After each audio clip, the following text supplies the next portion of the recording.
Hello दोस्तों, नमस्कार दोस्तों। हमारे YouTube चैनल पर आप सभी का स्वागत है। अगर अभी तक आपने हमारा चैनल सब्सक्राइब नहीं किया है तो प्लीज़ इसे सब्सक्राइब कर लीजिए, क्योंकि यहाँ पर आपको सभी विषयों का प्रैक्टिस सेट मिल जाएगा जो परीक्षा की दृष्टि से अति महत्वपूर्ण है। तो चलिए देर न करते हुए क्वेश्चन स्टार्ट करते हैं। पहला जो क्वेश्चन हमने लिया है वह है, संयुक्त राष्ट्र संघ के पहले महासचिव कौन थे? तो संयुक्त राष्ट्र संघ के पहले महासचिव त्रिगवेली थे। कौन थे? त्रिगवेली। दूसरा क्वेश्चन है, इस समय संयुक्त राष्ट्र संघ के कितने देश सदस्य हैं? तो 193 संयुक्त राष्ट्र संघ के देश सदस्य हैं। संयुक्त राष्ट्र संघ सुरक्षा परिषद के कितने देश सदस्य होते हैं?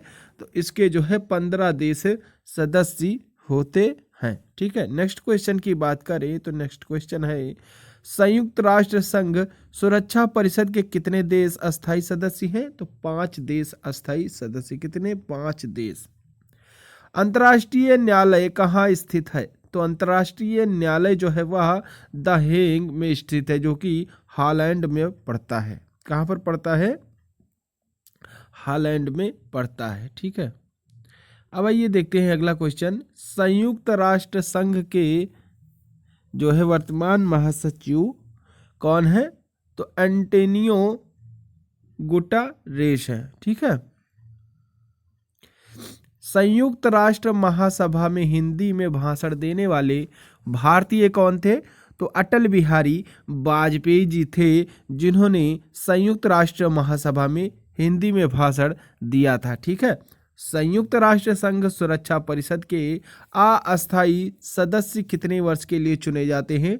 तो अस्थायी की बात करें तो संयुक्त राष्ट्र संघ सुरक्षा परिषद में अस्थायी सदस्य जो है कुल 2 वर्ष के लिए चुने जाते हैं। कितने वर्ष के लिए? 2 वर्ष के लिए चुने जाते हैं। संयुक्त राष्ट्र संघ का 193वां सदस्य कौन देश बना था?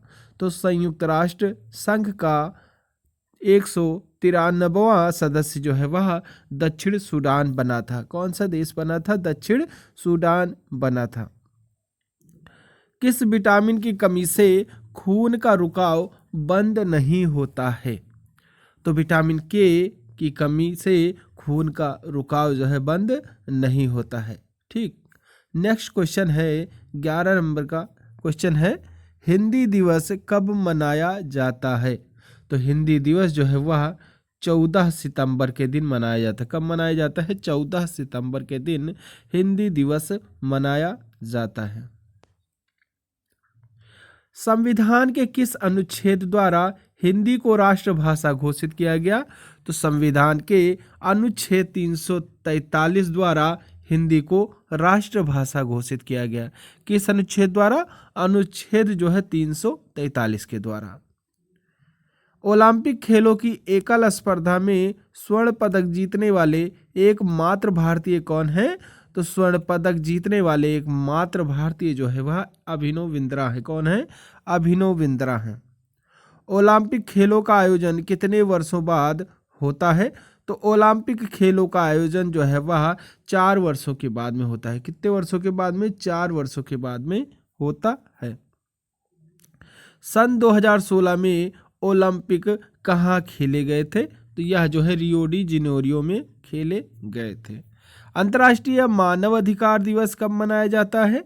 तो अंतर्राष्ट्रीय मानवाधिकार दिवस 10 दिसंबर को मनाया जाता है। ठीक है, कब? 10 दिसंबर को अंतर्राष्ट्रीय मानव दिवस मनाया जाता है। नेक्स्ट क्वेश्चन है, हरियाणा की कौन सी नस्ल की भैंस प्रसिद्ध है? तो हरियाणा की मुर्राह नस्ल की भैंस प्रसिद्ध है। प्रसिद्ध शीतला माता मंदिर कहाँ स्थित है? तो प्रसिद्ध शीतला माता मंदिर जो है वह गुड़गांव में स्थित है। कहाँ पर? गुड़गांव में स्थित है। ठीक है, यह भी आपको याद रखना है। नेक्स्ट क्वेश्चन है, विशाल हरियाणा पार्टी किसने बनाई थी? तो विशाल हरियाणा पार्टी राव वीरेंद्र सिंह ने बनाई थी। किसने बनाई थी? राव वीरेंद्र सिंह ने बनाई थी। नेक्स्ट क्वेश्चन है, हरियाणा का क्षेत्रफल कितना वर्ग किलोमीटर है? तो हरियाणा के क्षेत्रफल की बात करें तो हरियाणा का क्षेत्रफल कुल 44,212 किलोमीटर है। ठीक है, कितना है? 44,212 किलोमीटर। हरियाणा के पहले मुख्यमंत्री कौन थे? तो अगर हम हरियाणा के प्रथम मुख्यमंत्री की बात करें तो हरियाणा के प्रथम मुख्यमंत्री पंडित भगवत दयाल शर्मा थे। कौन थे? पंडित भगवत दयाल शर्मा जो है वह हरियाणा के पहले मुख्यमंत्री थे। किस देश की स्थल सीमा सर्वाधिक देशों के साथ लगती है? तो चीन देश की स्थल सीमा जो है सर्वाधिक देशों के साथ लगती है। ठीक, नेक्स्ट क्वेश्चन है, बैरोमीटर के पठन में तेजी से गिरावट किस बात का सूचक है? तो बैरोमीटर के पठन में तेजी से गिरावट जो है वह तूफान का सूचक है। किसका सूचक है? तूफान का सूचक है। भारतीय मरुस्थल का क्या नाम है? तो भारतीय मरुस्थल का नाम जो है वह थार है। क्या नाम है? थार है। काजीरंगा राष्ट्रीय अभयारण्य किस राज्य में स्थित है? तो काजीरंगा राष्ट्रीय अभयारण्य जो है वह असम राज्य में स्थित है। किस राज्य में है यह? असम राज्य में स्थित है। अभी आपको याद रखना है। ठीक है, नेक्स्ट क्वेश्चन की बात करें तो नेक्स्ट क्वेश्चन है, पृथ्वी अपने धुरी पर किस दिशा में घूमती है? तो पृथ्वी जो है वह अपने धुरी पर पश्चिम से पूर्व की ओर घूमती है। किस ओर घूमती है? पश्चिम की से पूर्व की ओर घूमती है। जैसे क्या है?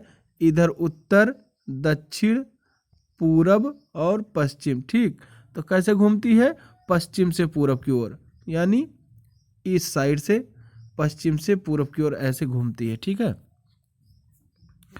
अगला जो क्वेश्चन है वह है, उज्जैन किस नदी के किनारे बसा है? तो उज्जैन जो है वह शिप्रा नदी के किनारे बसा है। किस नदी के किनारे बसा है?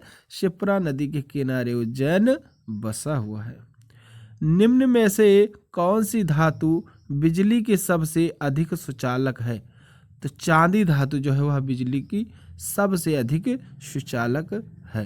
ठीक, नेक्स्ट क्वेश्चन है, गोबर गैस में मुख्य रूप से क्या पाया जाता है? तो गोबर में मुख्य रूप से मीथेन गैस पाई जाती है। क्या पाई जाती है? मीथेन। ठीक, नेक्स्ट जो क्वेश्चन है वह है, स्वतंत्रता मेरा जन्म सिद्ध अधिकार है और मैं इसे लेकर रहूंगा, यह जो है किसने कहा था? तो यह जो है लोकमान्य धर तिलक ने कहा था। क्या कहा था? स्वतंत्रता मेरा जन्म सिद्ध अधिकार है और मैं इसे लेकर रहूंगा। अगर इस तरीके से आता है तो आपको टिक लोकमान्य बाल गंगाधर तिलक पर टिक कर देना है। राज्यसभा के सदस्यों का चुनाव कितनी अवधि के लिए किया जाता है? तो राज्यसभा के सदस्यों का चुनाव जो है वह 6 वर्ष के लिए किया जाता है। कितने वर्ष के लिए? 6 वर्ष के लिए राज्यसभा के सदस्यों का चुनाव होता है। हमारी आकाश गंगा का नाम क्या है? तो हमारी आकाश गंगा का नाम दुग्ध मिल्की वे है। क्या है? दुग्ध मेखला या मिल्की वे। हिंदी भाषा का पहला समाचार पत्र कौन सा है? तो अगर हम हिंदी भाषा के पहले समाचार पत्र की बात करें तो पहला समाचार पत्र जो है हिंदी में उदंड मार्तंड है। क्या है? उदंड मार्तंड। ठीक है, नेक्स्ट है, तुलसीदास कृत रामचरितमानस हिंदी भाषा की किस बोली में लिखी गई है? तो तुलसीदास कृत रामचरितमानस जो है यानी तुलसीदास द्वारा रचित जो रामचरितमानस है वह हिंदी के अवधी भाषा में लिखी गई। किस भाषा में लिखी गई है? अवधी भाषा में लिखी गई है। ठीक है, यह भी आपको याद रख लेना है। हरियाणा के राज्य कवि कौन कहलाते हैं? तो हरियाणा के राज्य कवि उदय भानुहंस कहलाते हैं। आधुनिक ओलंपिक खेलों की शुरुआत कब और कहां से हुई? तो आधुनिक ओलंपिक खेलों की शुरुआत जो है वह एथेंस जो कि यूनान में पड़ता है वहां से 1896 में शुरू हुई थी। भारत ने किस खेल में ओलंपिक खेलों में 8 बार स्वर्ण पदक जीता है? तो हॉकी खेल में भारत ने 8 बार स्वर्ण पदक जीता है। किस खेल में? ओलंपिक खेलों में। ठीक है। भारत ने आखिरी बार हॉकी में स्वर्ण पदक कहाँ और कब जीता था? तो भारत ने आखिरी बार स्वर्ण पदक जो है हॉकी में 1980 में मॉस्को में जीता था। कहाँ पर जीता था? मॉस्को में जीता था। ओलंपिक खेलों का आयोजन कितने वर्षों के बाद होता है? तो ओलंपिक खेलों का आयोजन जो है वह 4 वर्षों के बाद में होता है। अंतर्राष्ट्रीय ओलंपिक समिति का मुख्यालय कहाँ स्थित है? तो अंतर्राष्ट्रीय ओलंपिक समिति का मुख्यालय लुसाने स्विट्जरलैंड में स्थित है। कहाँ पर? लुसाने स्विट्जरलैंड में स्थित है। सन 2012 में ओलंपिक खेल कहाँ हुए थे? तो सन 2012 में ओलंपिक खेल जो है वह लंदन में हुए थे। कहाँ पर हुए थे? लंदन में हुए थे। ठीक है। नेक्स्ट क्वेश्चन है, ओलंपिक ध्वज में कितने गोले हैं? बहुत बार क्वेश्चन यह पूछा गया है कि ओलंपिक ध्वज में कितने गोले हैं। तो ओलंपिक ध्वज में जो है 5 गोले हैं। ठीक है। ऐसे ऐसे करके 5 गोले आपके बने रहते हैं। ठीक है। एक ओलंपिक में सर्वाधिक स्वर्ण पदक जीतने वाला खिलाड़ी कौन है? तो वह जो है माइकल फेल्प्स है। सन 2020 में ओलंपिक खेल कहाँ खेले गए थे? तो सन 2020 में ओलंपिक खेल टोक्यो जापान में खेले गए थे। सन 2012 के ओलंपिक खेलों में कांस्य पदक जीतने वाली सायना नेहवाल का संबंध किस खेल से है? तो सायना नेहवाल का संबंध जो है बैडमिंटन से। किससे है? बैडमिंटन से है।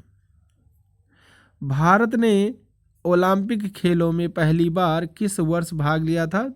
तो भारत ने ओलंपिक खेलों में पहली बार जो है 1900 में भाग लिया था। ठीक है। कब? 1900 में भाग लिया था। नेक्स्ट क्वेश्चन है, ओलंपिक खेलों में पदक जीतने वाली पहली भारतीय महिला खिलाड़ी कौन है? तो ओलंपिक खेलों में पदक जीतने वाली पहली भारतीय महिला खिलाड़ी कर्णम मल्लेश्वरी हैं। ठीक है। कौन है? जो है कर्णम मल्लेश्वरी। यह जो है भारतीय महिला है, पहली भारतीय महिला है जिन्होंने ओलंपिक खेलों में पदक जीता था। बैक टू द वेदास यानी वेदों की ओर लौटो, यह नारा किसने दिया था? तो वेदों की ओर लौटो यह नारा जो है महर्षि दयानंद सरस्वती जी ने दिया था। इन्होंने कहा था बैक टू द वेदास यानी वेदों की ओर लौटो। प्रसिद्ध झंडा गीत झंडा ऊंचा रहे हमारा की रचना किसने की थी? तो झंडा ऊंचा रहे हमारा की रचना श्यामलाल गुप्त पार्षद ने की थी। किसने की थी? श्यामलाल गुप्त पार्षद ने की थी। नेक्स्ट क्वेश्चन है, पशुओं में मिल्क फीवर बीमारी किसकी कमी के कारण होती है? तो पशुओं में मिल्क फीवर की बीमारी जो है वह कैल्शियम की कमी से होती है। किसकी कमी से? कैल्शियम की कमी से मिल्क फीवर बीमारी होती है। मानव शरीर के किस अंग द्वारा यूरिया को रक्त से फिल्टर किया जाता है? तो मानव शरीर के अंग द्वारा यानी गुर्दे अंग से, ठीक है, यूरिया को रक्त से फिल्टर किया जाता है। किस एकमात्र भारतीय को अर्थशास्त्र में नोबेल पुरस्कार मिला? तो प्रोफेसर अमृत सेन को अर्थशास्त्र में नोबेल पुरस्कार मिला हुआ है। भारत रत्न उस्ताद बिस्मिल्लाह खां किस वाद्य यंत्र के वादन में विख्यात रहे हैं, यानी बहुत ही अच्छे से बजाते हैं इसको? तो यह जो है शहनाई में जो है विख्यात रहे हैं। भारत के अंतिम गवर्नर जनरल कौन थे? तो भारत के अंतिम गवर्नर जनरल सी राजगोपालाचारी थे। ठीक है। भिलाई इस्पात संयंत्र का निर्माण किस देश के सहयोग से किया गया था? तो भिलाई इस्पात संयंत्र का निर्माण जो है वह रूस देश के सहयोग से किया गया था। किस देश के सहयोग से हुआ था? रूस देश के सहयोग से हुआ था। उत्तरी ध्रुव में भारत के अनुसंधान केंद्र का नाम क्या है?